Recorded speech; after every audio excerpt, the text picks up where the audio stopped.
Hello, Matujama, and watching Morning Pulse on Bill TV.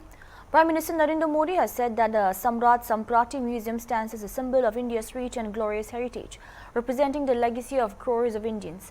Highlighting the historical significance of Samrat Samprati, the Prime Minister noted that unlike many rulers who relied on force and weaponry, Samrat Samprati chose the path of non-violence and truth to guide his reign.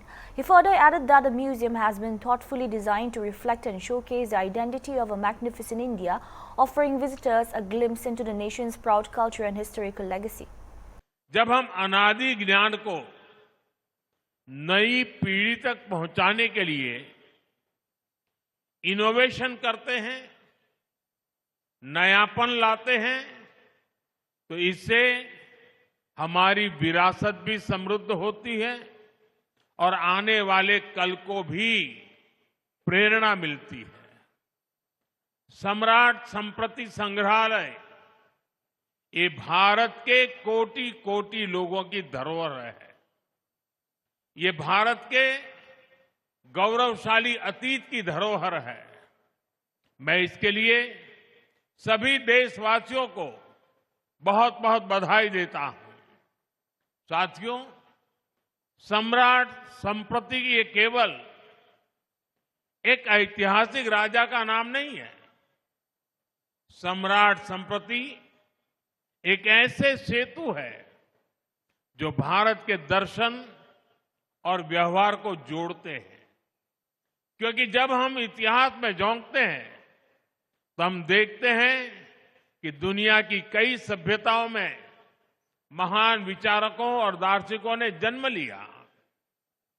मानवता के आदर्श भी अलग अलग परिभाषाओं में घड़े गए, लेकिन जब सवाल सत्ता और शक्ति का आया, कई शासकों ने आदर्शों और मूल्यों को किनारे कर दिया। इससे विचार और व्यवस्था में एक खाई पैदा होती चली गई। लेकिन भारत में सम्राट संप्रति जैसे शासक हुए जिन्होंने सत्ता को सेवा और साधना मानकर काम किया। जहां एक और कुछ शासकों ने हिंसा को हथियार बनाकर शासन किया, वही सम्राट संप्रति ने सिंहासन पर बैठकर अहिंसा का विस्तार किया। उन्होंने सत्य, अस्तेय और अपरिग्रह का प्रचार प्रसार किया। इतनी निष्पृहता से, इतने निस्वार्थ भाव से शासन को सेवा का माध्यम मानकर जीवन जीना, ये सीख हमें भारत के अतीत से ही मिलती है। इसी अतीत को हम इस म्यूजियम में सहेज रहे हैं। साथियों, मैं देख रहा था, इस म्यूजियम को डिजाइन भी ऐसे किया गया है, इसमें हर कदम पर भव्य भारत की पहचान के दर्शन होते हैं। इसकी 7 दीर्घाएं, हर दीर्घा भारत की विविधता और सांस्कृतिक संपन्नता का उद्घोष करती है। प्रथम दीर्घा में हमें नवपथ। Prime Minister Narendra Modi has said that Koba Tirth stands as a symbol of India's enduring tradition of study, spiritual practice and self-discipline. He noted that it continues to preserve values, strengthen culture and nurture knowledge, forming the foundation of Indian civilization, and stressed that it is collective responsibility to uphold this legacy. He also described the Samrat Samprati Museum as a sacred space dedicated to Jain philosophy and India's rich heritage, while commending Jain monks and saints for their remarkable efforts. साथियों, मैं आज परम पूज्य आचार्य श्री कैलाश सागर सुरेश्वर जी महाराज साहब की स्मृति को भी वंदन करता हूं। उनके स्वप्न ने कोबा की इस धरती पर ज्ञान और श्रद्धा का यह महान केंद्र स्थापित किया है। कोबा तीर्थ की ये स्थली आध्यात्मिक शांति से ओतप्रोत है। जिस स्थान की ऊर्जा ऐसी अलौकिक हो जिसमें इतने जैन मुनियों की, संतों की तपस्या जुड़ी हो, वहां सृजन और सेवा ये अपने आप प्रस्फुटित और संचालित होते हैं। मैं तो बरसों से देखता आया हूं कि कोबा तीर्थ में कैसे अध्ययन, साधना और संयम की सतत परंपरा चली आ रही है। यहां मूल्यों का संरक्षण होता है, संस्कारों को संबल मिलता है और ज्ञान का पोषण होता है। ये त्रिवेणी भारतीय सभ्यता का आधार है। इस त्रिवेणी को अविरल बनाए रखना ये हम सबका दायित्व है।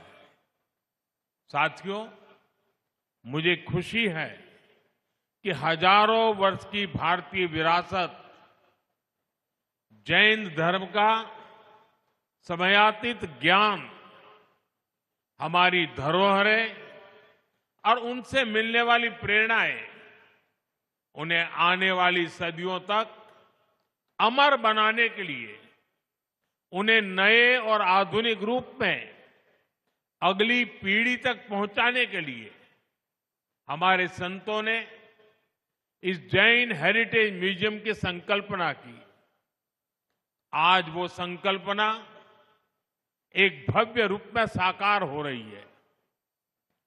ये सम्राट संपत्ति संग्रहालय जैन दर्शन, भारतीय संस्कृति और हमारी प्राचीन धरोहर का एक पवित्र केंद्र बना है। मैं इस अद्वितीय प्रयास के लिए हमारे सभी जैन मुनियों का, संतों का अभिनंदन करता हूं। मैं उनके चरणों में प्रणाम करता हूं।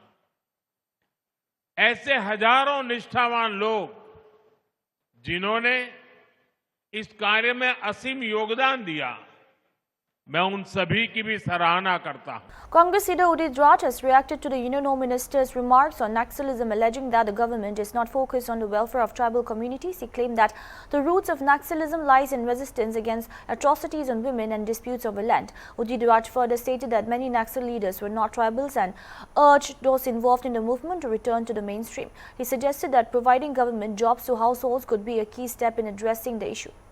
गृहमंत्री अमित शाह ने कल जो नक्सलिज्म पे अपना स्पीच दिया, उन्होंने कहा कि ट्राइबल ग्रुप क्यों नहीं कर पाए और कांग्रेस पे अटैक करते हुए ताकि मोदी गवर्नमेंट ही है जिन्होंने नक्सलिज्म ख़त्म करी।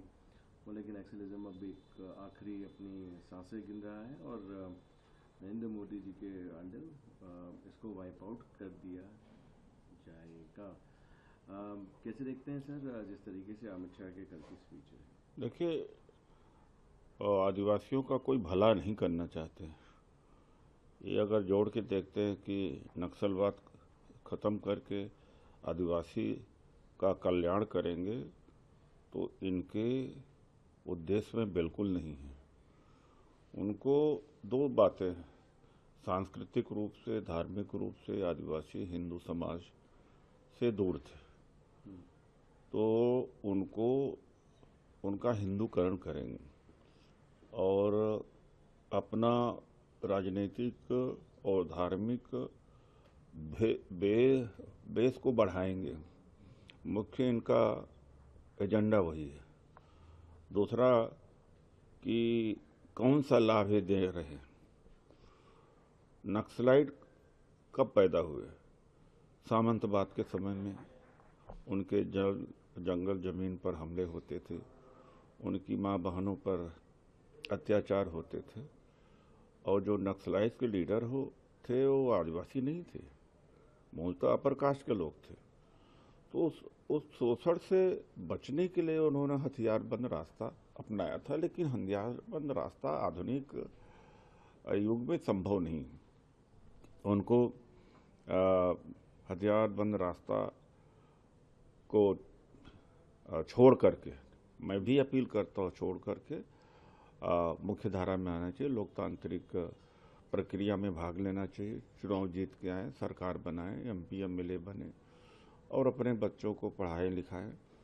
अगर इनका उत्थान होना है, करना है, तो सरकार कोई ठोस नीति लाए, हर घर एक नौकरी, सरकारी नौकरी दे दे, अपने आप नक्सलवाद खत्म हो जाएगा। और वही एक तरीका है, और कोई तरीका नहीं है, वरना इनका बहुत दुर्दशा होगी और इनके ऊपर फिर जुल्म अत्याचार भी होगा। लेकिन यह भी मैं इनको सजा देता हूं कि अब हथियारबंद क्रांति का समय चला गया, वो नहीं होगा, तो नक्सलाइट को मुख्य धारा में आना चाहिए। Vice Admiral Tarun Sopti, Deputy Chief of Naval Staff, has described the launch of land ship of a new warship class as a landmark moment for India's maritime capabilities. He said it reflects years of vision, design and dedicated effort, marking the beginning of a new chapter for the Indian Navy. Highlighting evolving global dynamics, he noted that the Navy's role is ensuring regional stability and shaping the geopolitical landscape in the Indian Ocean is becoming increasingly significant. He added that the induction of platform like the NGOPV will strengthen preparedness to tackle present and future challenges while also showcasing India's growing self-reliance under the Atmanirbhar Bharat and Make it India initiatives. Once again, a very good morning to all of you. It is an honor for me to be present here for the launch of the first next-generation offshore petrol vessel being built by Goa Shipyard Limited. At the outset, I extend my sincere congratulations to the entire GSL team for achieving this important milestone. The launch of the lead ship of a new class of warship is indeed a landmark moment.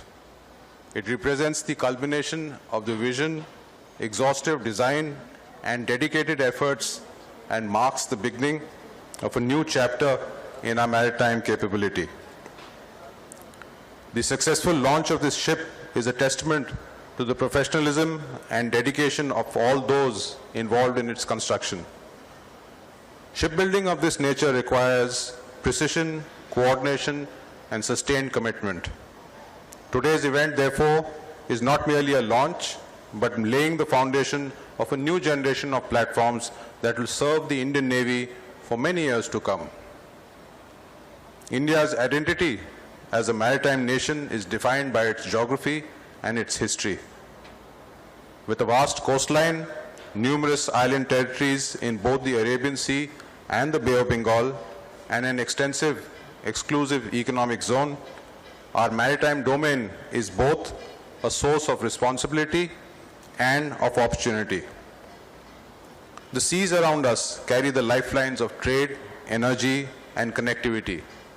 Safeguarding these interests requires a capable, responsive, and forward-looking Navy. Indian Navy's role in shaping the geopolitical environment in the Indian Ocean region and beyond continues to grow more prominent. The recent global developments reaffirm the need for a strong Navy. With rising strategic competitions and conflicts, the Indian Navy continues to remain the prime manifestation of India's maritime power and an important instrument for diplomacy and regional stability.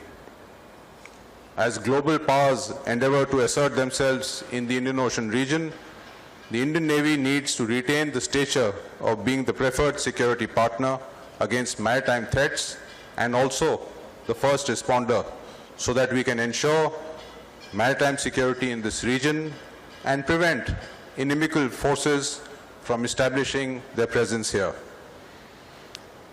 The induction of platforms such as the NGOPVs is an important step in ensuring that we remain prepared to meet both present and emerging challenges.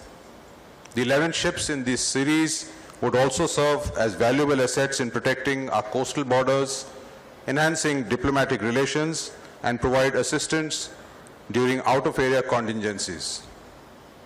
In secondary roles, the ship will be capable of undertaking humanitarian assistance and disaster relief, evacuation operations, search and rescue, and anti-piracy missions. Overall, these vessels would significantly enhance our ability to maintain maritime security in the region, especially against non-traditional threats and illicit maritime activities. The Indian Navy has consistently led efforts towards indigenization, thereby recognizing that self-reliance in defense is central to strategic autonomy. The NGOPV program stands as a strong reflection of the national vision of Atmanirbhar Bharat, in consonance with the Make in India drive. It showcases India's ability to design and construct complex naval platforms within the country. From concept design to execution, Indian expertise and domestic industry has played a central role in bringing this ship to form. And Goa Shipyard Limited has led right from the front. The launch of this first ship is therefore not just a project milestone, it is a statement of national capability and confidence. I'm glad to note that over the years, GSL has steadily built up the requisite expertise and skill in undertaking increasingly complex shipbuilding projects, including design. It is extremely heartening to note the growth story of GSL as it has steadily adapted its expertise and capability to build weapon-intensive platforms in the past 5 years. From the earlier generation of Naval and Coast Guard OPVs, the Yard is now constructing 2 of the Project 1135.6 follow-on ships. And the CMD mentioned my association with this particular project also.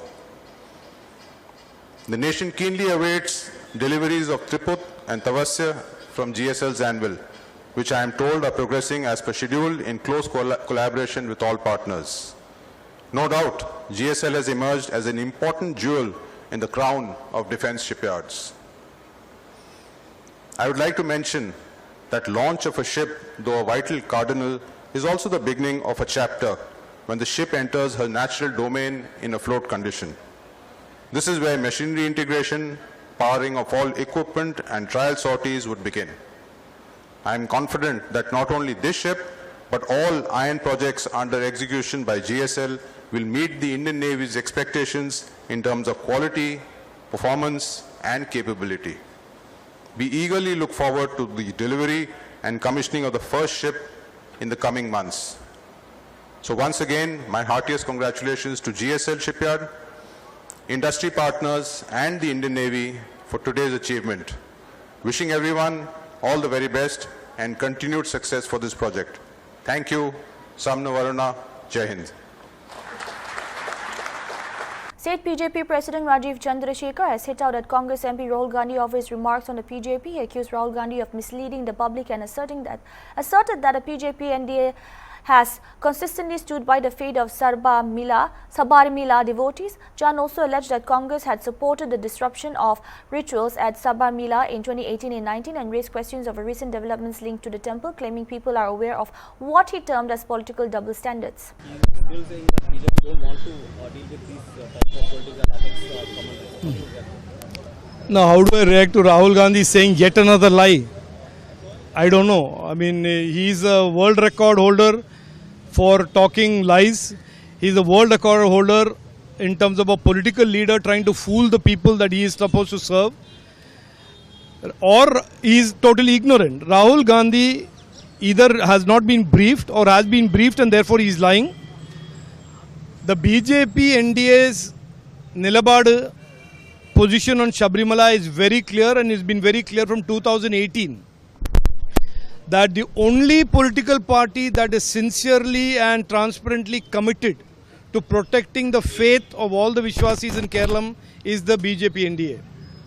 It was true in 2018 when the CPM and the Congress together wanted to send the Tandri to jail.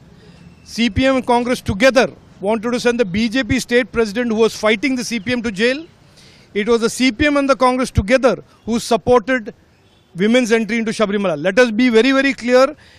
The Congress party supported the disruption of the rituals of Sabarimala in 2018-2019. Number one. Number two, the most recent insult to the Vishwasis of Sabarimala was the 4.5 kilos of gold being stolen from Sabarimala.